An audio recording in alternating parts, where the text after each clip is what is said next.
Hey, this is Brad from Brever Creative, and today we are going to be doing something a little bit different. We are going to be doing some role reversal when it comes to AI. What I mean by that is, generally speaking, designers design something and then use computers and technology to make that thing. Think of like CNC, 3D printers, stuff like that. Today we are going to do the exact opposite of that, where we will be the makers and technology will be the designer. So we will be making whatever AI pumps out for us, and we are going to be making it in real life. It's kind of like AI is the thinker and I am the 3D printer. That's a stupid analogy. If you're not familiar with what we do on this channel, we generally make a ton of different stuff. We like to think that we are not limited by maker genre, in that we do 3D printing, we do stained glass, we do woodworking, we do metalwork, we do beer making, we do everything. So I think this AI stuff is going to really stretch my ability to actually make stuff, and I'll have to really think outside the box of how I am going to make this thing that AI has generated. And that should be a lot of fun, so stay tuned. But first, I need some lunch.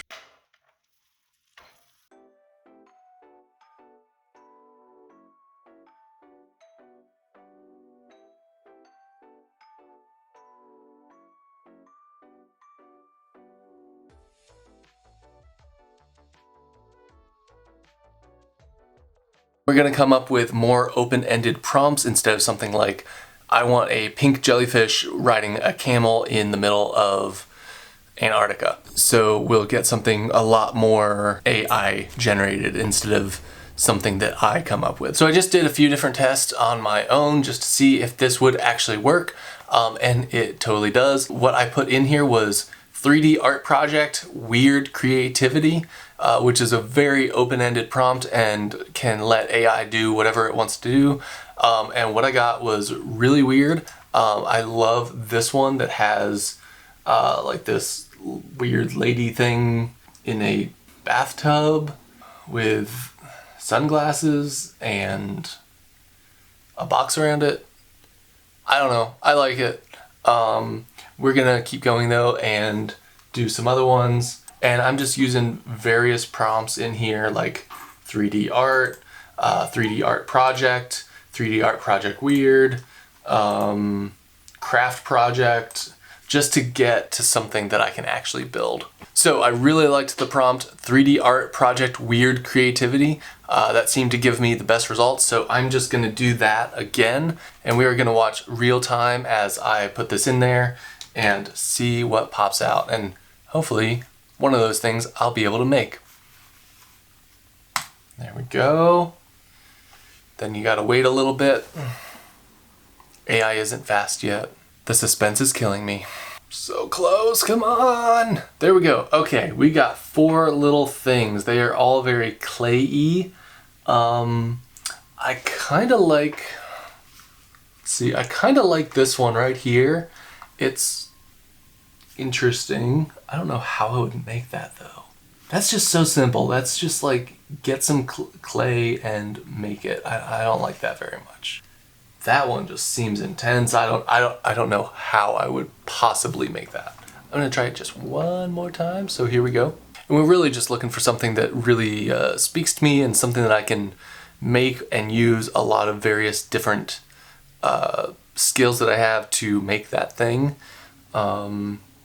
It should be pretty easy. Okay, here we go. Whoa, that is insane. What the heck? No. I can't do that. Well, no, not gonna do it. Nope, there you go. I like this one.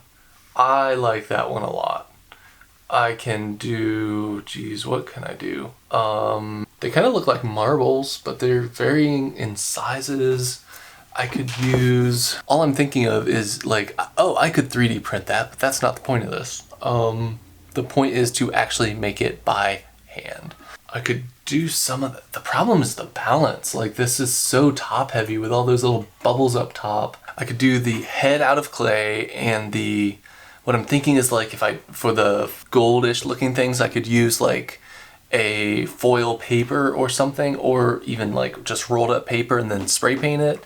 If I have like a bronze spray paint. For the blue stuff, I don't know how to do. My first thought is like taking some flat stock and welding it together.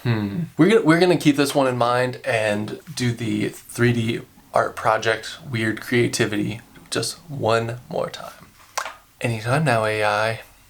Come on. That is the most boring, an orange on a blue background. Oh boy, okay. I've noticed that AI really likes their psychedelic colors. They're really bright cyans and magentas. I'm definitely gonna need some spray paint. I have some acrylic paint that I might be able to get this to work, but oh man, I'm also not a huge sculptor, so I can't, I really struggle with that hand form right here. Kind of a little boring everywhere else though. Okay, there we go. I can do that. I like this one a lot. I can lathe something, I can clay something, I can probably weld something together, I can, oh geez, yeah, okay. There's ribbon, we're going with this one. There's still some floaty elements that I don't like. That's gonna be really tough to make, but it kind of reminds me of like one of those like cup in a ball situations with the little, where you try to catch the cup in the ball, or catch the ball in the cup. So what I'm thinking is I can kind of play off that a little bit and have string going from the ball to the cup and somehow supporting it. Let's make this thing. Why not? Small steps first, print out a reference image. Next, the yellow base, just using wood. Wow, look at us, one piece is already made. Now I'm lathing the little cup. I've got some leftover poplar that will do just fine. I was wishing it was a little bit thicker, but it's what I've got. Just to mix things up a little bit, I'm gonna make the hanging ball out of clay. I'm using polymer clay that you can bake in a toaster oven, but it does not set up if it's super thick, so I'm balling up some aluminum foil, then wrapping the clay around it. The metal should keep some heat and help to cook the inside a little bit too. This clay is a little bit tough to work with at first, but once you roll it out, it gets nice and clay-y. And there we have it, a circle. Time for the oven. I'm using an old little toaster oven that we don't use for food anymore because polymer clay contains plastics that most people don't want to eat. Now there's a distinct sheen to the ball in the AI image, so we're going to see if spraying it with shellac will give it that sheen that I'm looking for. Moving on to these two little bracket looking things, I thought about making these out of wood, but that is boring. Instead, we will do a resin pour. I honestly haven't done much resin pouring in the past, and trust me, it shows. I happen to have some perfect color additives for what I'm looking for. It's a 1-to-1 pour ratio. In hindsight 2020, I should have measured. I also only had scrap wood for the form and I didn't want to go out and buy the right stuff, so I figured I could just bandsaw the wood off and sand it down. Easier said than done. And I'm just using the torch to get rid of the bubbles. And there we go. We'll let that cure for a little bit and get working on some other parts. Let's go ahead and paint the base and the cup. I'm using acrylic and mixing them with a fluidificant. Basically just helps to pour better. My hope is that we can get a smooth finish with this method, and it kind of worked. It looks really smooth right now, but it definitely did not dry as smooth as it did look when I poured it, but that's okay. I can't believe that I just had this perfect color cyan paint. I thought for sure that I was gonna have to mix some together. All right, it has been a full day, so let's check on our little resin pours. And yeah, this bandsawing, sanding part was not fun at all. Highly don't recommend. The orange one ended up cracking kind of a lot and falling apart, and the blue one is ugly AF. So yeah, we might have to pivot after this. That means it's time for my least favorite segment. Shoulda. Yep, totally should have done that. Yep, I wish I had done that. Oh yeah, that would have been a nice addition. Yep, that would have come in handy. After that massive defeat, I'm going to do something I know I can't mess up, cutting little triangles out of foam. Now, if I mess this up, I'm just going to quit right now. Yay, look, I did it. Now that I have my confidence back, I'm going to move on to a much more challenging endeavor, gluing two pieces of paper together. Pray for me. Then I'm just going to cut out my little ribbon and bend it to look like the thingy in the picture. I'll make this quick. Believe it or not, this is the only thing that I bought for the whole project, a can of pink spray paint. I tried it with acrylic and it just was not a thing. Okay, craft time is now over. It's time to bring out the power tools. I'm redoing the orange resin pour because it came out so poorly. I decided to weld some metal tubing that I had laying around. Now, I am not a professional welder. In fact, I have only welded twice before, so I can assure you, whatever happens, it will not be pretty. But I am kind of already beyond half-assing this project, and I'm quickly approaching full assery at this point. Okay guys, we made it. We made all of our constituent parts. Now we need to grab a hot glue gun and put this mess together. This kind of looks like the opening scene to a 5-minute craft video gone horribly wrong. And my hot glue isn't even feeding right. It's just one of those days, y'all. Once I put the box together, I can start laying out some of the interior space and make sure that it's all fitting right and it will look good for the camera. When I bought that spray paint, I definitely thought this was the right color to choose, but it definitely was not. It was definitely more of a magenta, so we're just gonna go with it because I don't want to go buy more spray paint. And the rest of this assembly was pretty straightforward, just gluing a bunch of stuff to this box, and it worked out pretty well. I did have to ask my amazing wife to step in and help me tie this little floaty ball.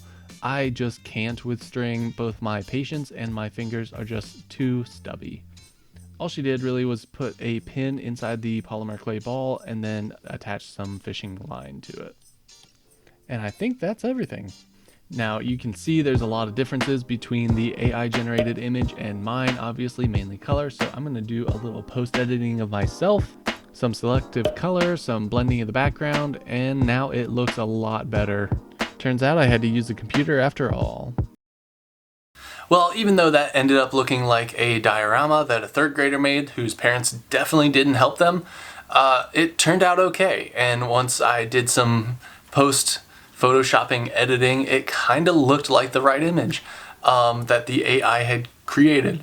So I was super happy with it, super pleased, and for my first time doing something like that, yeah, it was kind of fun. I kind of expected it to be less fun than it was. I'm a designer and I love designing stuff, so taking the design aspect out of my process was kind of unnerving, but it worked out. And I found that I could use my creative thinking skills to come up with creative ways to approach the problem. So I think I'm going to be doing that again. This was kind of a trial run and it worked really good. I have a really fun idea on how to incorporate stained glass and AI together. So I'm really excited about that. So stay tuned for that. If you like this video, obviously subscribe to see more awesome stuff that we make. If you have any ideas or suggestions or cool things that you've done with AI, throw them down in the comments and I'll check them out and respond to you guys. In the meantime, also go and follow us on social media. We have Instagram, Facebook, you know, all the basics. We also just launched a Discord channel. There's not much on it, but feel free to go on it. I'll put the links below in the description. And I guess that's it. See you guys next time.